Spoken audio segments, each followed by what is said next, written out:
शुभ प्रभात। एक शब्द है कृतज्ञता। क्या शब्द है? अंग्रेजी में इसको ग्रेटिट्यूड बोलते हैं।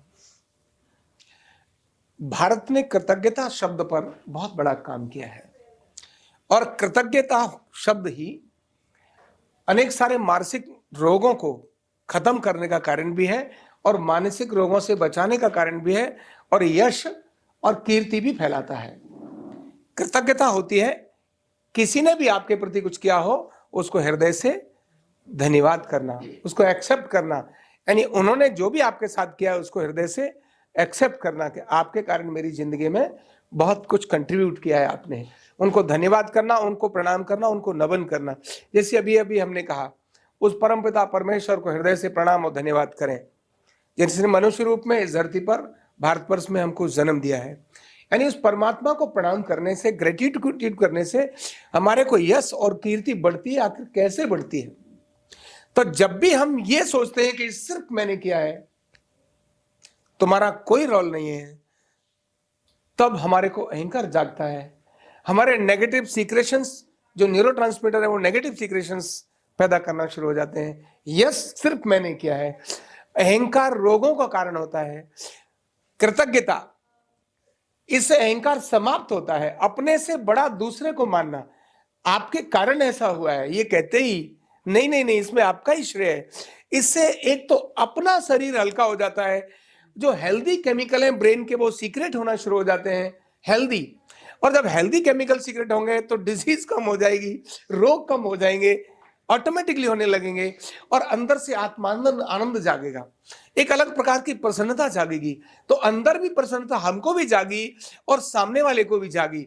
देखो कितना अच्छा व्यक्ति है, काम तो इसने ही किया है लेकिन फिर भी कह रहा है नहीं नहीं नहीं, ये सब आपके कारण से हुआ है, ऐसा कहते ही। इसीलिए कृतज्ञता भगवान के प्रति, देवताओं के प्रति, माता पिता के प्रति, पड़ोसियों के प्रति, जिससे भी आपने कुछ भी लिया है उसको कृतज्ञता ज्ञापित करने से सबके चहेते, सबके प्रिय आप बनते हैं। और जब भी कहते हैं मैं, तो मैं करने वाला बकरा तो बलि ही चढ़ जाती है उसकी। मैं ही बीमारियों का बड़ा कारण है, जिसे ही मैं छोड़ेंगे तो बीमारी खत्म हो जाती है। जैन समाज के अंदर, ऐसे तो भारत के सारे जितने भी संप्रदाय, सबके अंदर क्षमा मांगना, जब भी हम किसी भी देवता की पूजा करते हैं तो आखिर में क्षमा प्रार्थना करते हैं कि मैं पूजा भी नहीं जानता, मैं अर्चना भी नहीं जानता, मुझे श्लोक भी नहीं आता, मेरे से शब्दों में भ्रंश हो सकता है, हे देव मुझे क्षमा करो, ऐसा क्षमा मांगते हैं।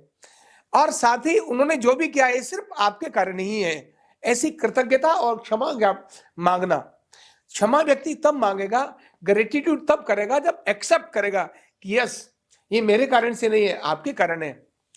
जैन समाज में मिच्छामि दुक्कडम करके एक लंबा जो पखवाड़ा, जो उनके उपवास चलते हैं, तो आखिर में वो मिच्छामि दुक्कडम इस तरह से मांगते हैं, नहीं सबसे क्षमा मांगते हैं और सबका धन्यवाद करते हैं।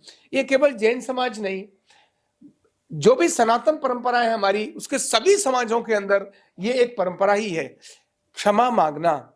शादी विवाह भी जब करते हैं तो एक दूसरे के जब बारात चली जाती है और विवाह हो जाता है, तो जो लड़का का पिता है वो द्वार पर जाता है और जाकर के वहां कुछ भी ऐसे लगाता है तो अंदर से महिलाएं उसके ऊपर कुछ फेंकती हैं।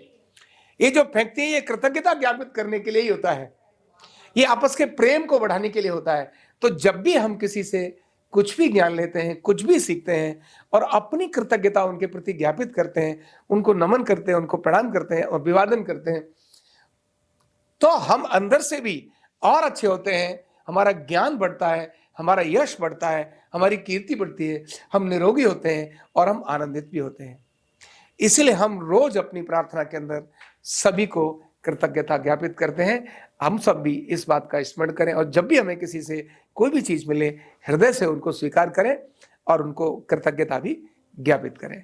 बहुत बहुत धन्यवाद।